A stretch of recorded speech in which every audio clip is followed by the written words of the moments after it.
BA part first Sanskrit विषय के सभी बच्चे नमस्कार। हम वाल्मीकि रामायण पढ़ रहे हैं, बालकांड का प्रथम सर्ग, जिसमें हमने कल 40 श्लोकों तक अध्ययन किया था, जिसमें हमने पढ़ा था कि श्री राम चित्रकूट छोड़कर भरत को लौटाने के बाद में भरत उन्हें लेने वापस आ गया था और उसको लौटा कर भरत को वापस अयोध्या की तरफ लौटा कर वे उस चित्रकूट को छोड़कर दंडक अरण्य में, दंडक नामक वन में के घने प्रदेशों में वे प्रवेश कर गए अंदर, ताकि उन्हें कोई आसानी से खोज ना सके, क्योंकि उन्होंने सोचा कि यहाँ मैं रहूँगा तो रोज़ रोज़ कोई ना कोई अयोध्या से आता ही रहेगा। तो ऐसे सोचकर वे घने जंगलों में प्रवेश कर गए। उसके बाद में देखिए क्या कहते हैं। प्रविशतु महाअरण्यम रामो राजीव लोचनः विराधम राक्षसम हत्वा शरभंगम ददर्श है, कि उस महाअरण्य में, महावन में, दंडक नाम के उस महान यानी कि बहुत बड़े और घने जंगल में निश्चित रूप से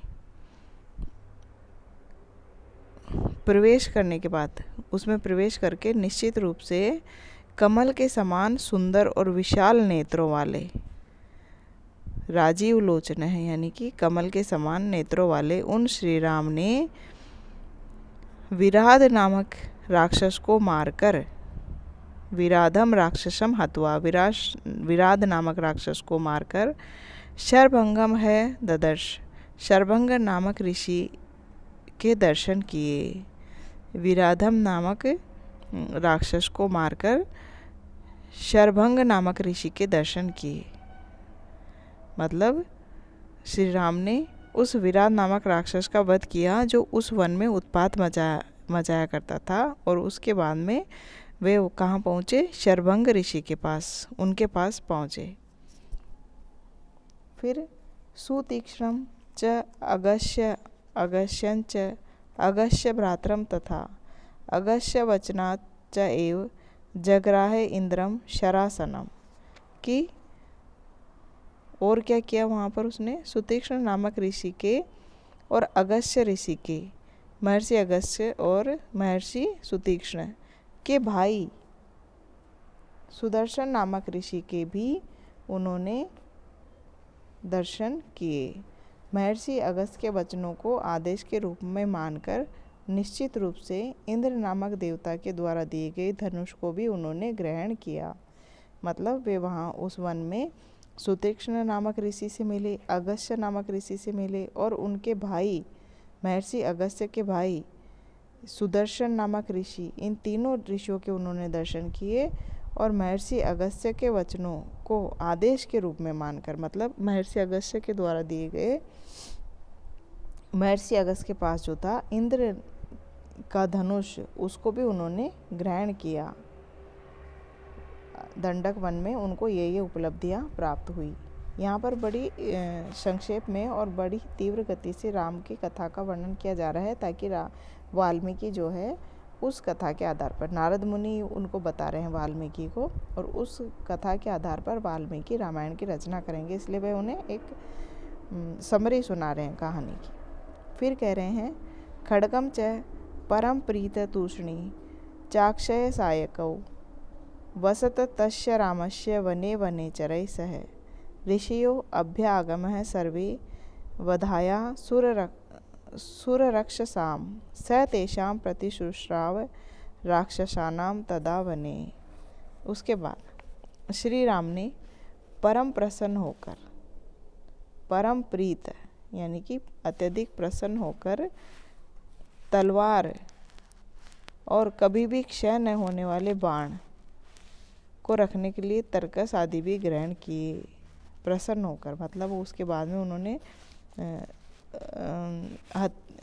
मतलब ये जो है आयुध यानी कि धनुष, तलवार, इनको और तरकस को ग्रहण किया।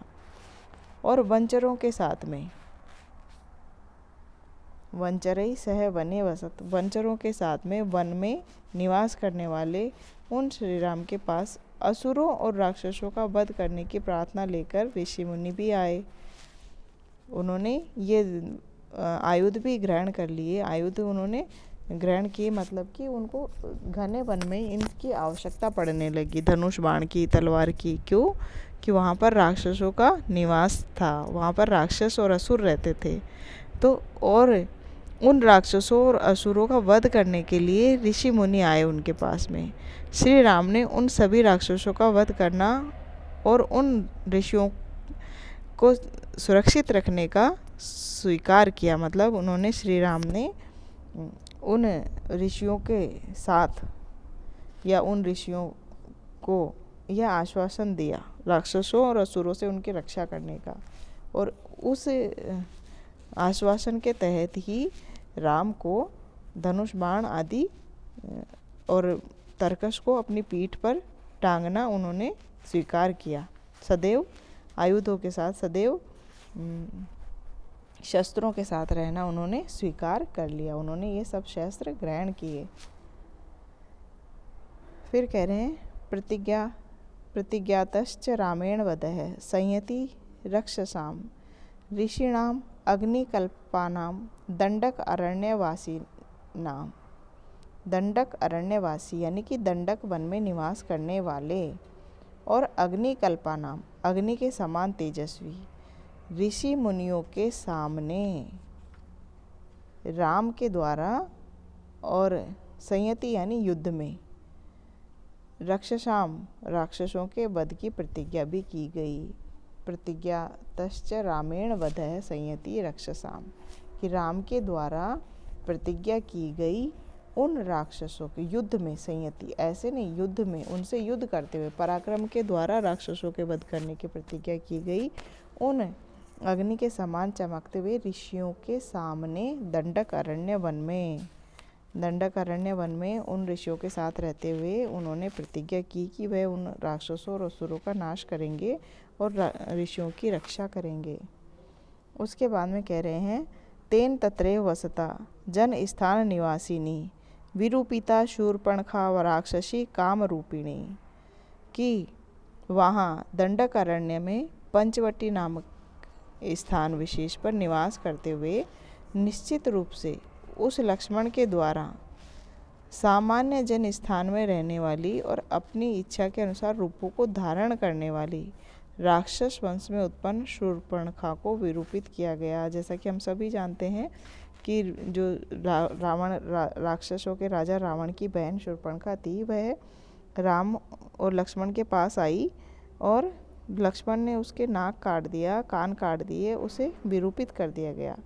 उसी का घटना बता रहे हैं कि तेन तत्रैव वसता जन स्थान निवासिनी, वहाँ पर निवास करते हुए और उसी साधारण स्थान पर रहने वाली शूर्पणखा नामक राक्षसी को, जो कि काम के वशीभूत होकर वहाँ आई थी, उसको विरूपित कर दिया गया। उसको मतलब कुरूप बना दिया गया लक्ष्मण के द्वारा। ततः शूर्पणखा वाक्य, शूर्पणखा का अर्थ ये होता है बच्चों, शूर्पणखा यानी कि जिसके नाखून, नख जो हैं वह शूर्प के समान है, टेढ़े मेढ़े हैं, बेडोल हैं। शूर्प यानी कि फावड़ा जो होता है ना, कुदाली जो जिससे खोदा जाता है, उसके जैसे हैं, ऐसी वह शूर्पणखा राक्षसी। ततः शूर्पणखा वाक्य दुदुक्तान सर्व राक्षसान खरम त्रिशिरसम चैव दूषणम चैव राक्षसम निज घान रणे रामास्तेषां चैव पादानुगान वने तस्मिन् निवसिता जन स्थान निवासिनाम। और उसके बाद शूर्पणखा को जब विरूप कर दिया, उसके बाद में शूर्पणखा द्वारा कहे गए वाक्यों को सुनकर, शूर्पणखा ने जो जाकर फिर अपने भाइयों से जो कहा, उन वाक्यों को सुनकर शूर्पणखा को विरूप कर दिया। उसके बाद में शूर्पणखा के द्वारा शूर्पणखा वाक्यात उद्युक्तान सर्व राक्षसान खरम त्रिशिरम च एव दूषणम च राक्षसम पादानुगान रणे एव रामः निजघान, कि शूर्पणखा के कहे हुए वाक्यों को सुनकर और युद्ध के लिए तैयार हुए वहाँ पर रहने वाले समस्त राक्षसों को, खर नामक राक्षस को और त्रिशिर नामक राक्षस को, निश्चित रूप से दूषण नामक राक्षस को तथा इसका अनुगमन करने वाले समस्त अनुचर राक्षसों को श्री राम ने युद्ध के मैदान में निश्चित रूप से मार डाला। और इस प्रकार से दंडक नामक उस महावन में श्री राम के द्वारा वहाँ जन स्थान में निवास करने वाले राक्षस निश्चित रूप से मार दिए गए। शूर्पणखा ने जब जाकर अपने भाइयों खरदूषण आदि को ये बात बताई और तो वह लड़ने जब श्री राम से आए तो युद्ध में श्री राम ने उन सबको मार डाला।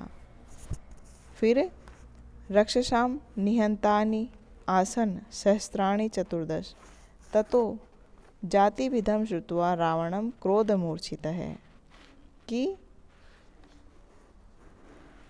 चतुर्दश सहस्त्राणि संख्या में 14,000, चतुर्दश सहस्त्र यानी 14,000 राक्षस, 14,000 राक्षस निश्चित रूप से श्री राम के द्वारा मारे गए। वहाँ उस दंडक वन में 14,000 राक्षस श्री राम के द्वारा मारे गए। उसके बाद खरदूषण आदि अपने राक्षस बंधुओं के वध के बारे में सुनकर के राक्षसों का जो राजा रावण था अत्यधिक क्रोध के कारण मूर्छित हो गया, मतलब आवेग में आ गया, संज्ञा विहीन हो गया। वह एक बार को उसको सकता लग गया।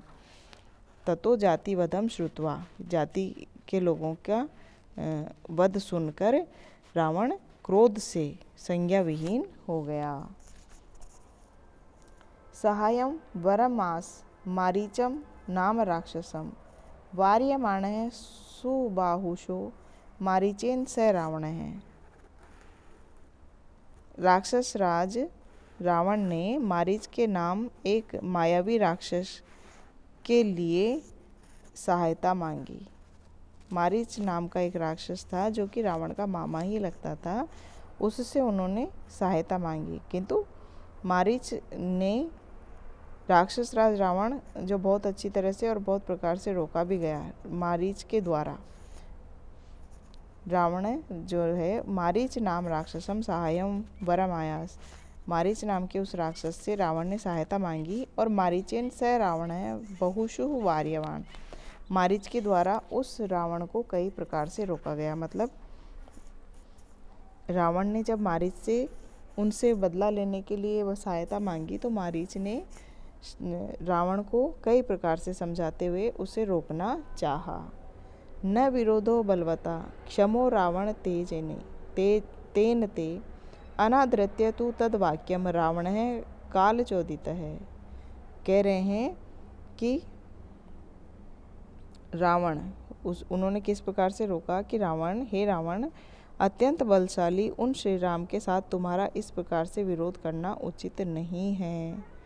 मृत्यु काल से प्रेरित होने के कारण रावण ने मारीच के द्वारा कहे गए उस वाक्य का अनादर निश्चित रूप से कर दिया। अर्थात जो अपन कहते हैं ना कि विनाश काले विपरीत बुद्धि, काल चोदित है रावण है तद वाक्यम तू अनादरत है। काल के वशीभूत होकर रावण उस मारीच के वाक्यों का अनादर करता रहा, मारीच उसे रोकता रहा और रावण उसके वाक्यों का या उसकी बातों का अनादर करता रहा। फिर कह रहे हैं जगाम सह मारीच तस्या आश्रम पदम तदा तेन मायाविना दूरम अपवाह्य नृपात मजौ, कि उसके बाद जगाम सह मारीच है तस्य आश्रम पदम उसके बाद उस मारीच को साथ लेकर वह उस राक्षस राज रावण राम के आश्रम के पास गया। तेन मायाविना दूरम अपवार्य नृपात जमो, और माया जाल के रचना करने वाले उस मारीच के द्वारा राजा दशरथ के दोनों पुत्रों को वन में दूर तक भेज दिया गया। जो जैसा कि हम सभी जानते हैं कि मारीच जो है वह हिरण बनकर गया और राम को सीता ने कहा कि मुझे ये हिरण ला के दे दो, तो राम हिरण लेने चला गया और मारीच को जैसे ही बाण लगा वह हाय लक्ष्मण करके चिल्लाने लगा। तो सीता ने सोचा कि राम किसी मुसीबत में पड़ गए हैं और उसने लक्ष्मण को भी उनकी सहायता के लिए भेज दिया और सीता वन में अकेली रह गई। तो यह उसी कहानी के लिए कह रहे हैं कि उनके कुटिया के पास जाकर मारीच के द्वारा मायावी जाल रचा गया और उन राजा दशरथ के दोनों पुत्रों को वन में दूर भेज दिया गया। जहार भार्याम रामस्य ग्रदम हत्वा जटायुषम गृधं च निहतं दृष्ट्वा ऋतां श्रुत्वा च मैथिलीं राघवः शोकसंतप्तो विललापाकुलेन्द्रियः ततः तेनेव शोकेन गृधं दृष्ट्वा दग्ध्वा जटायुषम्। उसके बाद में भार्या उन राम की पत्नी को उस राक्षस राज रावण ने जटायु नाम से प्रसिद्ध गिद्ध को मार करके श्री राम की पत्नी सीता को धोखे से हर लिया। और जटायु नाम उस गिद्ध को निश्चित रूप से मारा हुआ देखकर मिथिला देश की राजकुमारी सीता का हरण हुआ सुनकर वे दुख के कारण अत्यंत व्यथित और व्याकुल इंद्रियों वाले महाराजा रघु के वंश में जन्म लेने वाले श्री राम बहुत प्रकार से विलाप करने लगे। और जब जटायु से वह मिले, जटायु नामक उस गिद्ध का जलाकर उस गिद्ध को अंतिम संस्कार किया और बहुत दुखी भी हुए। भार्या का उन्होंने अपहरण हो गया उनकी। जहार भार्याम रामस्य गृधम हत्वा जटायुष, जटायु नाम के गिद्ध को मार कर उसकी पत्नी का अपहरण कर लिया गया। और गृधम च निहतम दृष्टा, और उस गिद्ध को मरा हुआ देखकर रताम श्रुत्वा च मैथिली, और मैथिली का अपहरण सुनकर राघव जो है वह शोक संतप्त होकर विललापा कुलेन्द्रिय विलाप करते हुए व्याकुल इंद्रिय वाले ततः तेनेव शोकेन गृधम दग्ध्वा जटायुष, और उस जटायु नाम के गिद्ध का जलाकर संस्कार किया और बहुत दुखी हुए।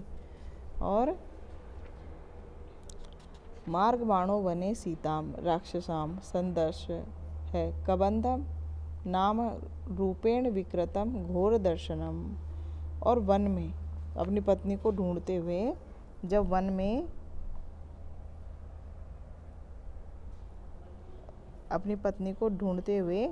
वन में उनके निश्चित रूप से एक स्थान पर और विकृतम घोर दर्शनम अत्यधिक विकृत और घोर भयानक दिखने वाले शारीरिक रूप से विकार से परिपूर्ण कबंध नामक एक राक्षस को उन्होंने देखा। श्री राम ने सीता को खोजते रहे और उसको खोजते खोजते उन्होंने एक कबंध नामक राक्षस जो कि अत्यधिक घनघोर भयानक था और विकृत था उसको वहाँ देखा वन में। तो अब इसके आगे हम बच्चों कल पढ़ेंगे कि उस राक्षस के साथ उन्होंने क्या किया, क्या वार्तालाप हुई या क्या किया।